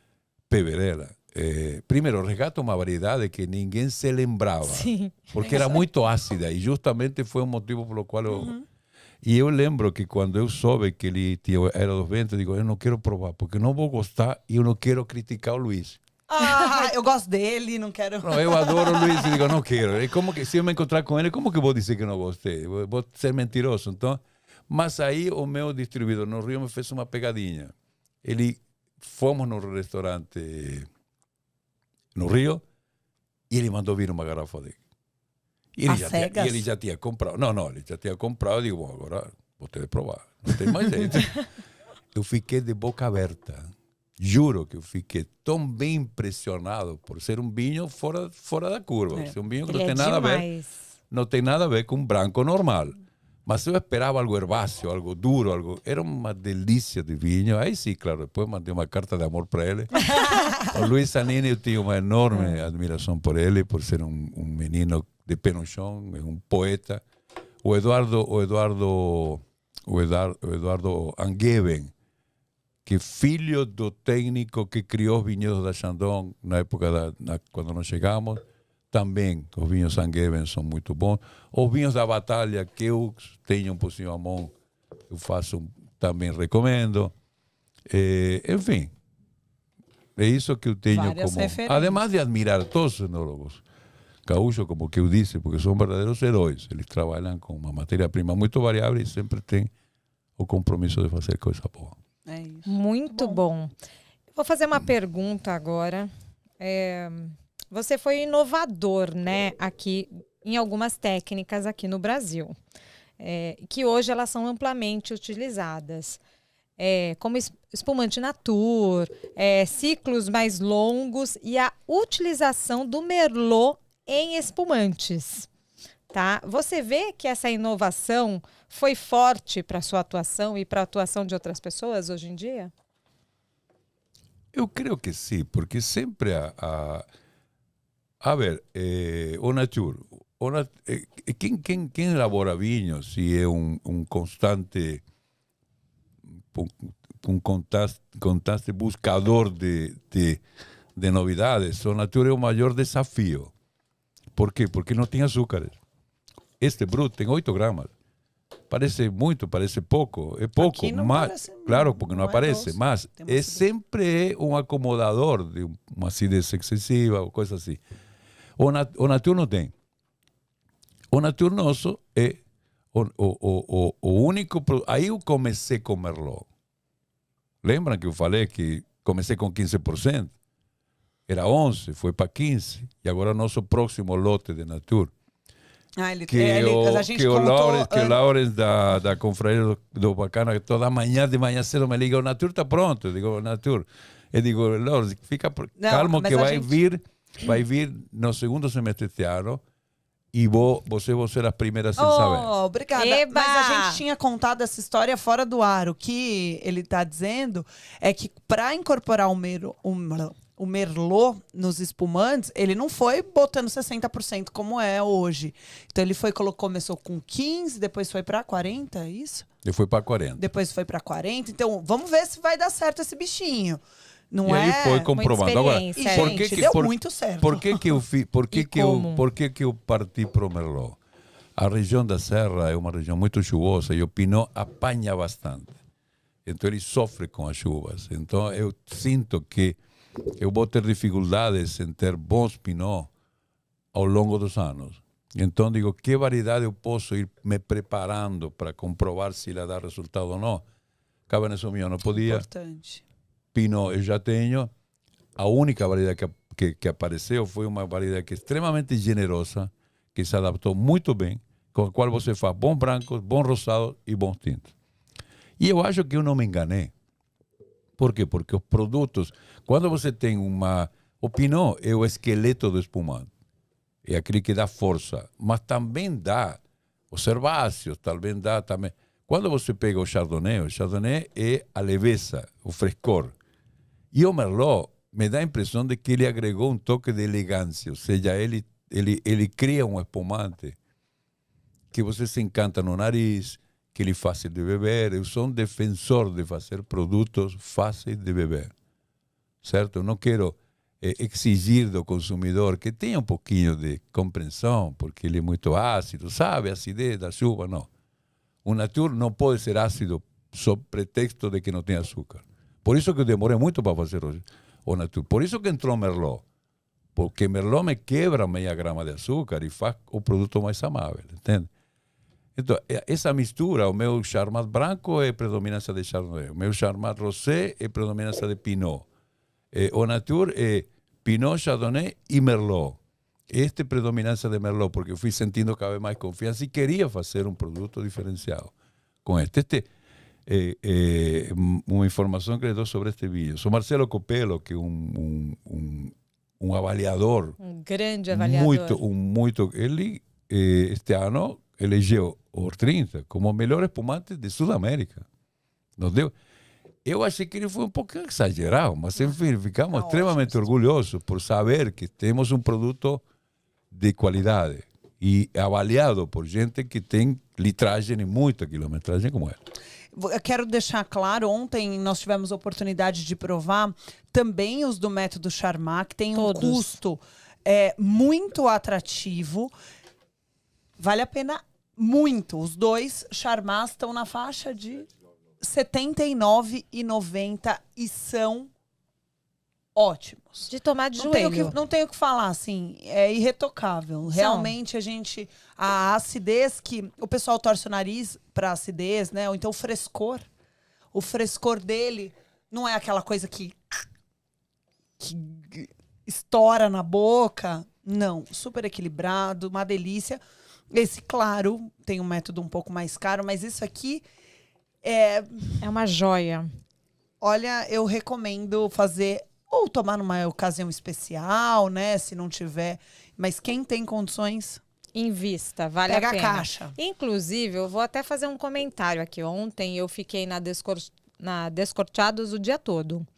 Uma das pessoas que me parou para falar, para fazer um elogio sobre o talk, me deixou muito orgulhosa, porque a pessoa chegou e falou assim: gente, eu adoro vocês, e eu adoro principalmente porque vocês sempre colocam uma pergunta sobre vinhos brasileiros para as pessoas que vêm ao programa. Me deu um puta de um orgulho, porque eu gosto muito de vinhos brasileiros, tem muita vinícola boa. Adolfo Lona tá aqui para mostrar para vocês que, assim, fazer vinho no Brasil é um desafio, não é fácil, é caro, mas que a gente tem produtos que, assim, batem realmente muito produtor fora do país, que vem com pouca qualidade. Então, assim, invistam também nos vinhos brasileiros. Hoje a gente tem uma gama e um leque muito grande para vocês provarem com todos os preços. E o Adolfo Lona é muito acessível. Então, assim, não tem o que falar de vinhos brasileiros, de espumantes brasileiros. Assim, dá um orgulho quando a gente prova um espumante desse e falar que tem a nossa bandeira. Eu fico também muito orgulhosa. Que bom, lhes agradeço antes de mais nada, parabéns. E a generosidade. Não é generosidade. Agora a gente está sendo muito, muito modesto. Ele é bom mesmo. Ele é modesto. Adolfo, que vinho não pode faltar na sua adega? Que pergunta indiscreta. Bom, primeiro os meus. Primeiro meu, porque não precisa comprar. Ai, que beleza. Eu chego lá e na pilha... importado ou nacional? Tanto faz. Aquele vinho que não faz. Não, eu aproveito o momento para recomendar aos que participam deste programa precisa experimentar 3 vinhos argentinos se forem a Mendoza. Carmelo Patti. Carmelo Patti é um pequeníssimo produtor apaixonado pelo que faz. Vende vinhos não mais jovem do que 5 ou 6 anos, ele sabe envelhecer, discreto em preços. Segundo, Weiner. Vem comigo. E aqui temos, aqui comanda o Weiner, que eu tive uma imensa satisfação de ver que o Deco e a sua nova companhia é o representante do Weiner, porque eu achava que era uma cantina injustiçada. Merecia estar sendo bem tratada no Brasil. E nunca foi bem tratada. Faz vinhos excepcionais. Ir visitar a Weiner é visitar a história um pouco, porque é uma cantina antiga que o Bernardo Weiner, que era o alemão, dono da Espresso Coral, que foi lá e comprou, Sim. ele contratou meu inspirador, Dariso Raul de la Mota, foi enólogo, e ele que orientou. Então você vê tonéis de carvalho francês maravilhosos, e Weiner faz, ontem provei um Weiner de 2012. 2012. Cabernet Sauvignon 2012. Maravilhoso, Incrível. maravilhoso, que são meus que você não tem oportunidade, porque são o velho estilo da enologia argentina. Sim. E Norton, que eu tenho, sempre que alguém me recomenda, me diz, o que vinho que... Eu quando vou num restaurante na Argentina, onde for, e a carta está um pouco embrulhada, eu peço Norton, porque eu sei que não vou errar. Norton, qualquer tipo, categoria de vinho deles, são sempre confiáveis. Entre os nacionais, o Merlot do Zanini, que é um vinho admirável. O Pinot do Angevin é um vinho admirável. Eu acho que a Aurora, por exemplo, faz varietais muito honestos, muito fáceis de beber, com preços extremamente competitivos. Então, não julguem que por ser uma cooperativa e ser grande, ela não é capaz de fazer bons vinhos. Na campanha estão tendo a Guatambu, que faz excelentes vinhos também.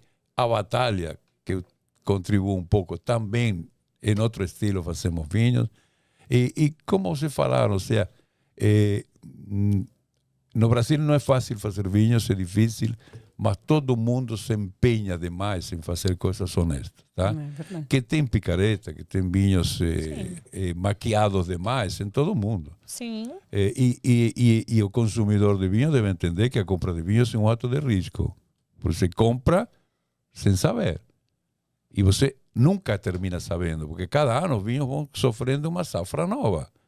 Então, esse é o grande atributo do vinho, de que você nunca vai beber uma coisa igual. Se você acha, como era a velha escola, o vinho não pode mudar. Como não pode mudar? Então toma Pepsi, toma Coca-Cola, que era sempre o mesmo gosto. Mesma coisa. O vinho muda pela safra, o que não muda é o estilo. O meu estilo será sempre igual, só que terei vinho mais leve se choveu demais, vinho mais encorpado, mas tem, em todas as regiões tem bons vinhos. Arriscar, garimpar, fazer uma listinha de excluídos, ou seja, tomei, além de não gostar, não é grande coisa, exclui, vai. Agora, um vinho que está na sua lista de desejo antes da gente entrar no bate-bola. Na lista de desejo? De desejo. que Tem quer algum tomar? que você ainda não tomou? Você fala, aquele ali eu queria tomar. Não, eu te diria que um que eu gostaria de tomar de novo. Pode Pode ser? ser também, claro. Deixa eu te explicar. Eu fui numa época de juventude minha, na época que eu era...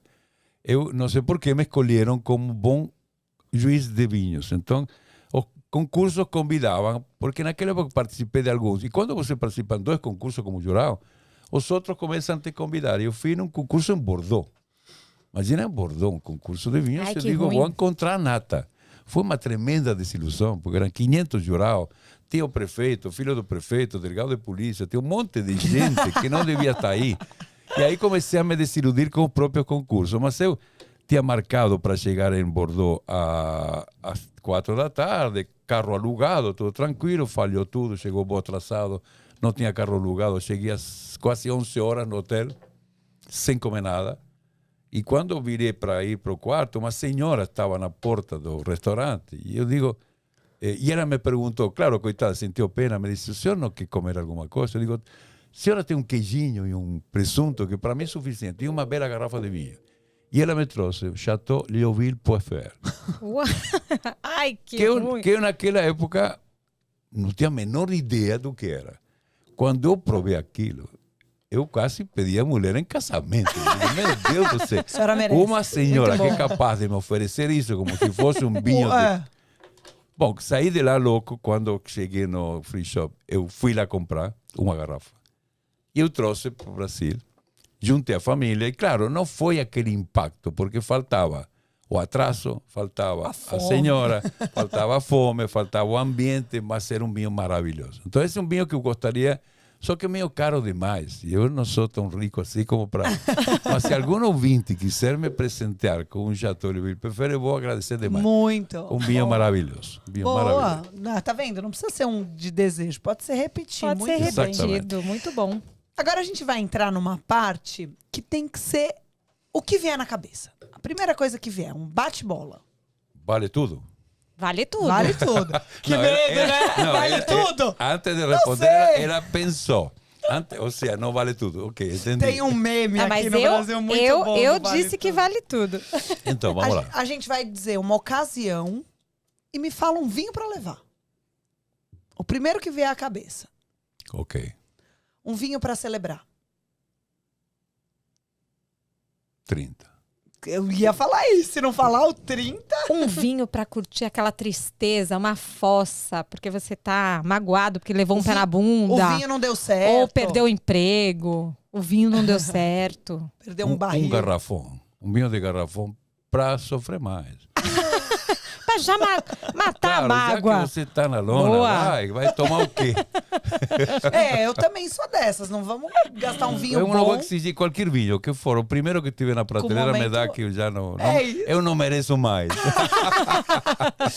E um vinho pra gente levar numa festa com diferentes níveis. Então tem o pessoal da cerveja e tem aquele pessoal que acha que manja tudo de vinho. Então que agrade aí diversos paladares. Aí está complicado. Diversos paladares. E tem que ser um vinho. Vinho Porque só. não pode ser um espumante. Pode ser. Porque o maior coringa que existe no Brasil é o meu Brut Rosé. Quando as pessoas me ligam para comprar produtos nossos e me dizem, sabe, tem esse clima, esse público um pouco heterogêneo, gente que bebe. É batata da Brut Rosé que todo mundo vai gostar. Tenho Boa. certeza que vai gostar. Vinho já é complicado. Por quê? Porque a mulher é mais fácil de agradar. Entende? E a mulher, se eu levasse um tinto, e levasse um tinto pensando nos homens, talvez eu estaria devendo. Talvez um Brut Rosé, quando chegar, vai ter algum barbudo que vai torcer o nariz, porque dizer, ele trouxe uma espumante. Mas na hora que ele provar, ele vai tirar a vestimenta de rei e ele vai desfrutar. Agora, Adolfo, é o seguinte, a gente vai falar uma frase pra você, você vai completar essa frase no famoso em uma palavra. Só pode uma palavra, Meu Deus. tá? Vinho combina com... Tudo. Vinho não combina com... Nada. Maravilhoso. Vinho pra mim é sinônimo de... Prazer. Lançar o meu Baron no Talk Taças é... Maravilhoso. Ê, muito bom! Adolfo, Passei na que prova, gran- Passou. Passou com com 10. com mérito. Agora é o seu momento de mandar um recadinho pra quem quiser, de Aquele falar. recado do coração. A gente vai deixar o site, que é o da Confraria dos Bacanas, para vocês comprarem esses vinhos que nós recomendamos. De olhos Muito. fechados. Mas agora o tempo é seu. Então, olhando para a câmera, se você já foi picado pela curiosidade, ou já essa curiosidade passou para paixão sobre o vinho, sobre a uva e seus derivados, seja um homem paciente ou mulher paciente. Primeiro, porque cada dia você vai poder ter oportunidade de beber coisa diferente. Os vinhos sempre melhoram. Sempre melhoram. No vinho é diferente daquele velho ditado, sabe? Que bebe primeiro, bebe melhor. No caso do vinho, quem bebe por último, geralmente bebe melhor. Todo vinho guardado até um ano na adega apropriada, se for climatizada melhor, tem toda a chance de melhorar. Não guarde vinho esperando milagres. E não exagere na guarda, até porque não vale a pena. O melhor lugar para guardar um vinho é na cabeça, no coração. Lembrando que você bebeu. Entende? E lembre que é um longo caminho. É um longo caminho, mas é um caminho maravilhoso que lhe oferece somente paisagens bonitas. Entende?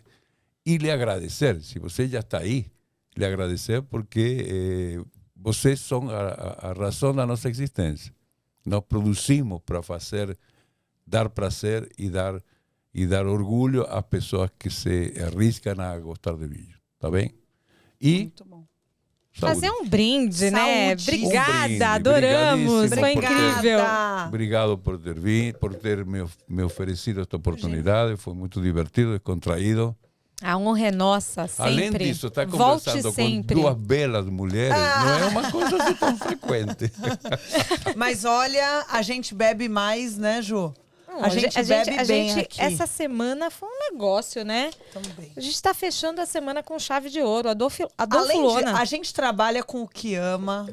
Só recebe gente top aqui. Olha, não tenho nem o que dizer. E você que tá aí, se inscreve no canal, curta esse vídeo e bora lá. Vamos terminar com mais um brinde, Mais que um merece brindinho. esse espumante. Olha. Saúde. Saúde, obrigada. Saúde, obrigado.